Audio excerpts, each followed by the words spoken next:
இது மகிமை நேரம். நம்முடைய கர்த்தரும் இரட்சகருமாகிய இயேசு கிறிஸ்துவின் ஈடு இணையற்ற நாமத்தினாலே மகிமை டிவி நேயர்களை நான் வாழ்த்துகிறேன். இந்த மகிமை நேர நிகழ்ச்சியின் மூலமாக உங்களை சந்திப்பதிலே, கர்த்தருடைய வசனங்களை தியானிப்பதிலே நான் மகிழ்ச்சி அடைகிறேன். பிரியமானவர்களே, கர்த்தருக்கு பிரயோஜனமான அல்லது கர்த்தருக்கு பயன்படுகிற பாத்திரம் என்பதை குறித்து நாம் தியானித்து வருகிறோம். எப்படி நாம் கர்த்தர் உபயோகப்படுத்துகிற கர்த்தருக்கு பிரயோஜனமான பாத்திரமாக நான் மாற முடியும் என்பதை குறித்து நாம் தியானித்து வருகிறோம். நம்மிடத்திலே ஆத்துமாக்களை ஆதாயப்படுத்தக்கூடிய பாரம் இடத்திலே காணப்பட வேண்டும் என்பதெல்லாம் குறித்து தியானித்தோம். இந்த நாளிலும் பக்தி உள்ளவனை கர்த்தர் தமக்கென்று தெரிந்து கொண்டார். இப்போ தேவ பக்தி உள்ளவர்களாக காணப்பட வேண்டும், நற்கிரியைகளை செய்கிறவர்களாக காணப்பட வேண்டும் என்று தியானித்தோம். இந்த நாளில தேவ பக்தி உள்ளவர்களாய் காணப்பட வேண்டும். சங்கீதம் 4:3 பக்தி உள்ளவனை கர்த்தர் தமக்காக தெரிந்து கொண்டார் என்று அறியுங்கள், நாம் கர்த்தரை நோக்கி கூப்பிடுகையில் அவர் கேட்பார். அப்போ நம் பொதுவாக பக்தி வைராக்கியம் உள்ளவர்களாய் நாம் இருந்தோமானால் கர்த்தர் நம்மை அவருடைய காரியத்திற்காக நம்ம பயன்படுத்துவார். அவருக்கு உபயோகமான நற்கிரியைகளுக்காக, நற்காரியங்களுக்காக அவர் நம்மை பயன்படுத்துவார். அப்போ 1 தீமோத்தேயு 4:8 படிக்கிறது. 8 சொல்லப்பட்டிருக்கிறது, நம்முடைய சரீர முயற்சி அற்ப பிரயோஜனம் உள்ளது. நம்முடைய சரீர முயற்சினால் எப்படியாவது நம்ம கர்த்தருக்கு ஏதாவது செய்யணும், அப்படி செய்யணும், இப்படி செய்யணும் நம்ம நினைக்கும் பொழுது அந்த சரீர முயற்சி அற்ப பிரயோஜனம் உள்ளது. தேவ பக்தியானது இந்த ஜீவனுக்கும் இதற்கு பின்வரும் ஜீவனுக்கும் வாக்குத்தத்தம் உள்ளதால் எல்லாத்திற்கும் அதான் பிரயோஜனம் உள்ளது. அப்போ சரீர முயற்சி எந்த பிரயோஜனமும் கிடையாது. தேவ பக்தியானது தான் இம்மைக்குரிய ஜீவனுக்கும் மறுமைக்குரிய ஜீவனுக்கும் வாக்குத்தத்தம் உள்ளது, ஆகையால் பிரயோஜனம் உள்ளது என்று எழுதியிருக்கிறது. இப்போ இந்த யாக்கோபு எழுதின நிருபத்துல பார்க்கும் பொழுது தேவ பக்தி என்றால் என்ன அப்படின்னு நம்ம வாசித்துட்டு அப்புறமா நம்ம தியானிப்போம். திக்கற்ற பிள்ளைகளும் விதவைகளும் படுகிற உபத்திரவத்திலே அவர்களை விசாரிக்கிறதும் உலகத்தால் கரைபடாதபடி தன்னை காத்துக் கொள்ளுகிறது. இதுல அந்த தேவ பக்திக்கு உண்டான ஒரு விளக்கம் நம்ம இதுல பார்க்கிறோம்.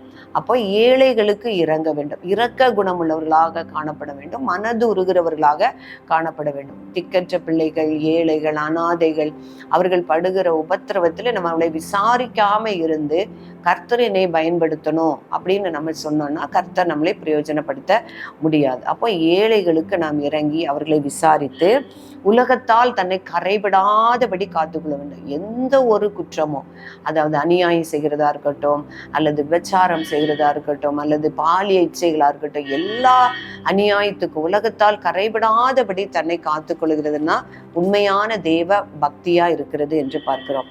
அப்போ வேதத்துல கர்த்தரிடத்துல பக்தியா இருந்தவர்கள், கர்த்தரிடத்துல வைராக்கியமா இருந்தவர்களை குறித்து நாம் பார்க்கும்போது அதை எப்படி ஆண்டவர் பயன்படுத்தினார் என்று நாம் பார்க்கும் பொழுது எலியா தீர்க்கதரிசி ஆண்டவர் ஒரு தீர்க்கதரிசியாக பயன்படுத்தினார்.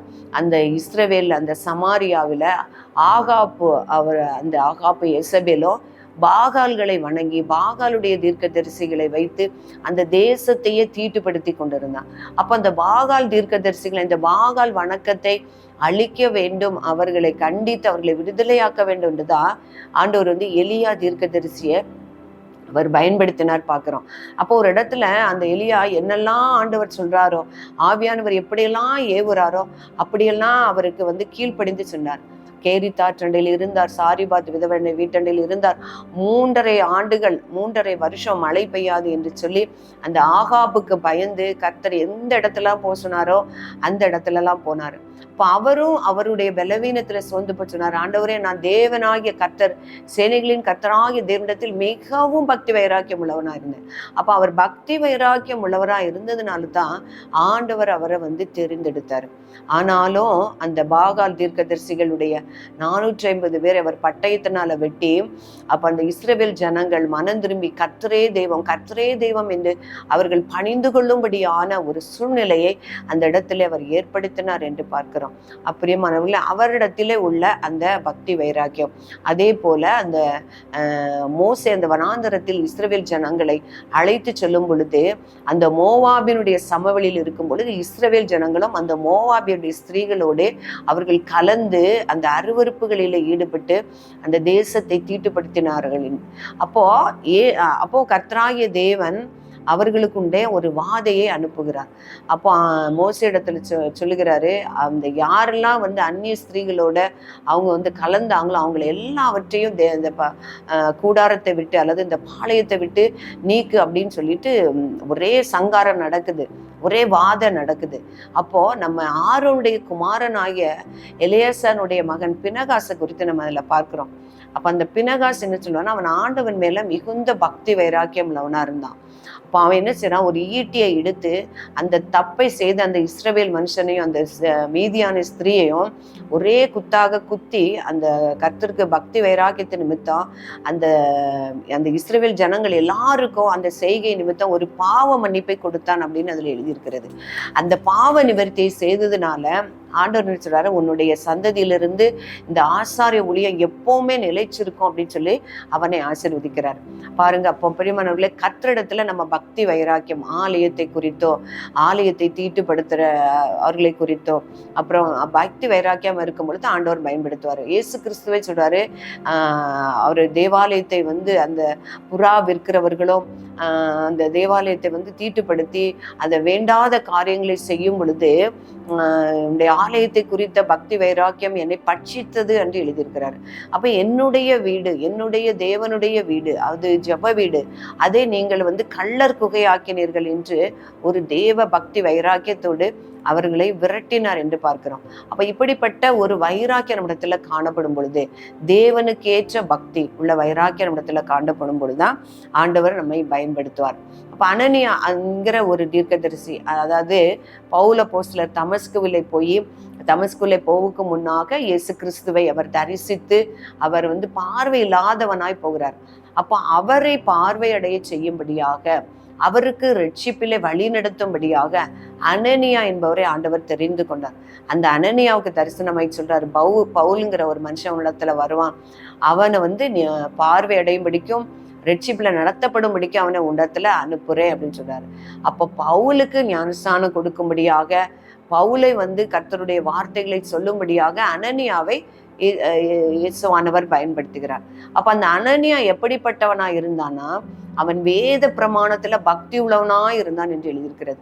இந்த பவுலும் கூட அவன் எல்லா வேத பிரமாணங்களையும் நன்றாக படித்து, அந்த கலாத்தியர் 1:14 பவுலை சொல்றாரு, என் ஜனத்தாரில் என் வயதுள்ள அநேகரை பார்க்கிலும் யூத மார்க்கத்திலே நான் தேறினவன்.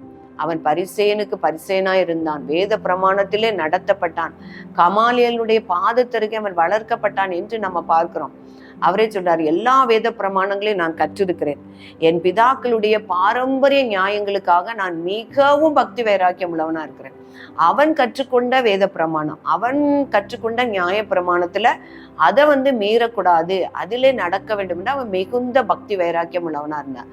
அப்படிப்பட்ட சவுலை தான் ஆண்டவர் தெரிந்தெடுத்து அவனை தம்மை, அதாவது பிரஜாதிகளுக்கு சுவிசேஷத்தை அறிவிக்கிற ஒரு பாத்திரமாக அவரை பயன்படுத்தினான். அப்ப அந்த அனனியாவும் பாருங்க, அவன் வேத பிரமாணத்திலே தேவ பக்தி உள்ளவனா இருந்ததுனால அந்த சவுலை கட்டடத்திலே திருப்புவதற்கு தேவன் அந்த அனனியாவை பயன்படுத்தினார். அதே போல அநேக பிரஜாதியாரிடத்திற்கு கிறிஸ்துவின் சுவிசேஷத்தை அறிவிக்கிறதற்காக அந்த பவுல் என்கிற பாத்திரத்தை ஆண்டவர் பயன்படுத்தினார். அவனும் அவனுடைய அந்த பிதாக்களுடைய நியாயங்களை குறித்து மிகவும் பக்தி வைராக்கியம் உள்ளவர்களா இருந்தான். அப்போ நம்ம தேவனை குறித்து, அவருடைய பற்ற விசுவாசத்தை குறித்தோம். அப்போ யாராவது வந்து அந்த நம்முடைய முறைமைகளோ அல்லது இயேசு கிறிஸ்துவினுடைய விசுவாசத்தை குறித்து புரட்டுகிறவர்களோ பார்க்கும் பொழுது நாம் பக்தி வைராக்கியம் உள்ளவர்களாக காணப்பட்டோமானால்தான் கர்த்தர் நம்மை பயன்படுத்துவார்.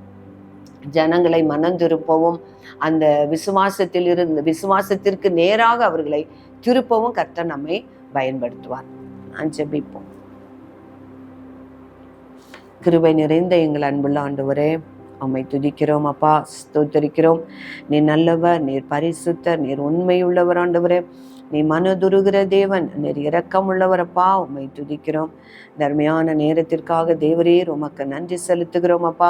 ஆண்டவரே, நீர் எங்களை பயன்படுத்தக்கூடிய பாத்திரங்களாக நான் மாற வேண்டும் என்றால், ஆண்டவரே ஸ்தோத்திரம் அப்பா, எங்களை நீர் ஆயத்தப்படுத்த வேண்டும் என்றால் நாங்கள் எப்படி காணப்பட வேண்டும் என்பதை குறித்து நாங்கள் தியானித்து வருகிறோம். ஒவ்வொரு உள்ளத்திலும் உள்ள இந்த ஆசையை, இந்த வாஞ்சையை ஆண்டவரே கர்த்தர் நீர் வர்த்திக்க பண்ணும்படியா ஜெபிக்கிறேன் அப்பா. உம்முடைய பரிசுத்தாவியானவர் ஒவ்வொருவரையும் வழி நடத்தி நல்ல காரியங்களை செய்யவும், ஆண்டவரே ஆத்தும பாரத்தோடு ஆத்துமாக்களை ஆதாயப்படுத்திக் கொள்ளவும், ஆண்டவரே தேவ பக்தி உள்ளவர்களாய் நாங்கள் காணப்படவும், தேவன் பயன்படுத்தக்கூடிய பாத்திரமாக நாங்கள் காணப்படவும் எங்கள் ஒவ்வொருவருக்கும் நீங்கள் ஸ்லாக்கியம் பண்ணுங்கப்பா. எங்களை தாழ்த்துகிறோம் சுவாமி. உம்முடைய நாமத்தை உயர்த்தி உம்மை துதிக்கிறோம். இயேசுவின் நாமத்திலே ஜெபிக்கிறோம் பிதாவே.